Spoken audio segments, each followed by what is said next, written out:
சொல்றாங்கம்மா. என்ன சொல்றாங்கன்னா, அவர் பாருங்க கட்சிய தொடங்கி 2டே வருஷத்துல அவர் வந்து முதலமைச்சரே ஆயிட்டாரு. நீங்க இன்னும் வந்து டெபுட்டியாவே இருக்கிறீங்க. அப்படின்னு சொல்லி ம். பேசுறாங்க.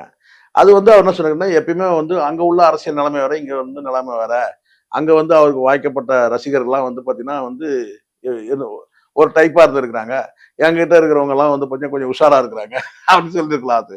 பொதுவா சொல்றேங்க. பக்கத்துல இருக்கிறத பார்த்து நீங்க இது பண்ணாதீங்க. பக்கத்து ஸ்டேட்ட பார்த்து நீங்க முடிவு பண்ணாதீங்க. இங்க உள்ள அரசியல் நிலைமை வேறன்றாரு. வேற என்ன சொல்ல முடியும்? நீங்க சொல்லுங்க. போற இடத்தெல்லாம் இத கேட்டீங்கன்னா எப்படி? ஆமா. போற இடத்தெல்லாம் கேட்கறாங்க. என்னங்க அவர் விஜய் பாருங்க முதலமைச்சர் ஆயிட்டாரு. நீங்க என்னங்க இப்படி இருக்கீங்கன்னு சொன்னா, முதல்ல இப்படி சொல்றத விட இப்படி எடுத்துங்க. விஜய் ஸ்டார் வேல்யூ வேற. பவன் கல்யாண் ஸ்டார் வேல்யூ வேற. நல்லா புரிஞ்சுக்கணும் முதல்ல. பவன் கல்யாண் வந்து பார்த்தீங்கன்னா, நம்பர் 1 ஸ்டார் கிடையாது. ம். ஆமா.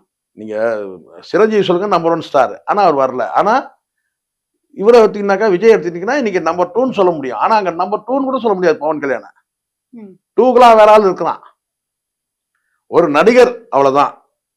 ஒரு முன்னணி நடிகர் அவ்வளவுதான். ஒரு 4, 5, 6 அந்த இடத்துல தான் அவரு தவிர, நம்பர் 1, நம்பர் 2, நம்பர் 3 இடத்துலயே இல்ல அவரு.